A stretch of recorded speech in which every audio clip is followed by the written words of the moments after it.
صل على محمد وآل محمد اللهم صل على ಅಸ್ಸಲಾಮು ಅಲೈಕುಂ ವರಹಮತುಲ್ಲಾಹಿ ವಬರಕಾತು. ಬಿಸ್ಮಿಲ್ಲಾ ವಲ್ಹಮ್ದುಲಿಲ್ಲಾ ವಸ್ಸಲಾತು ವಸ್ಸಲಾಮು ಅಲಾ ಅಶರಫಿಲ್ ಮುರ್ಸಲೀನ್ ವ ಅಲಾ ಆಲಿಹಿ ವಸ್ವಹಬಿಹಿ ಅಜ್ಮഈನ್. ಅಮ್ಮಾ ಬಾದ್.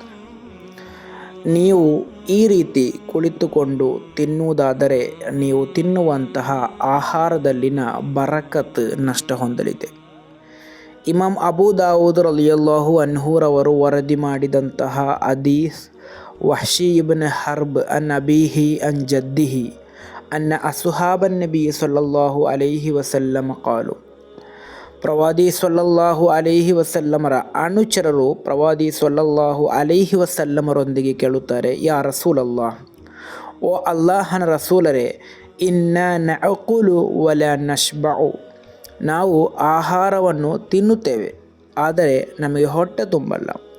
ಕಾಲ, ಆಗ ಪ್ರವಾದಿ ಸಲ್ಲಲ್ಲಾಹು ಅಲೈಹಿ ವಸಲ್ಲಮರು ಕೇಳುತ್ತಾರೆ, ಫಲ ಅಲ್ಲಕುಂ ತಫ್ತರಿಕೂನ್, ನೀವು ಪರಸ್ಪರ ಬೇರೆ ಬೇರೆ ಒಂಟಿಯಾಗಿ ಕುಳಿತು ತಿನ್ನುವುದಾ ಎಂದು. ಕಾಲು, ಆಗ ಅವರು ಹೇಳುತ್ತಾರೆ, ನಅಂ, ಅದೇ ನಾವು ಆ ರೀತಿಯಾಗಿದೆ ತಿನ್ನುವುದು ಎಂದು.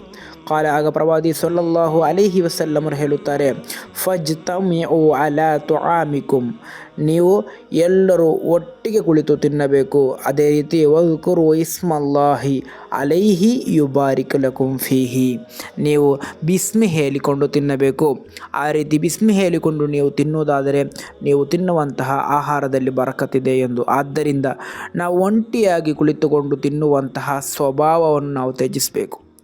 ನಾವು ನಮ್ಮ ಮನೆಯಲ್ಲಿ ಎಷ್ಟು ಮಂದಿ ಇದ್ದೇವೋ ನಾವೆಲ್ಲರೂ ಕೂಡ ಒಟ್ಟಿಗೆ ಕುಳಿತುಕೊಂಡು ತಿನ್ನುವಂತಹ ಒಂದು ಸ್ವಭಾವ ನಮಗೆ ಬೇಕು. ಆ ರೀತಿ ತಿನ್ನುವುದರಿಂದ ಮನೆಯಲ್ಲಿ ಬರಕತ್ತುಂಟಾಗುತ್ತದೆ, ತಿನ್ನುವಂತಹ ಆಹಾರದಲ್ಲಿ ಬರಕತ್ತುಂಟಾಗುತ್ತದೆ. ಅದೇ ರೀತಿ ನಮ್ಮ ನಡುವೆ ಪರಸ್ಪರ ಪ್ರೀತಿ ಹೆಚ್ಚಾಗುತ್ತದೆ.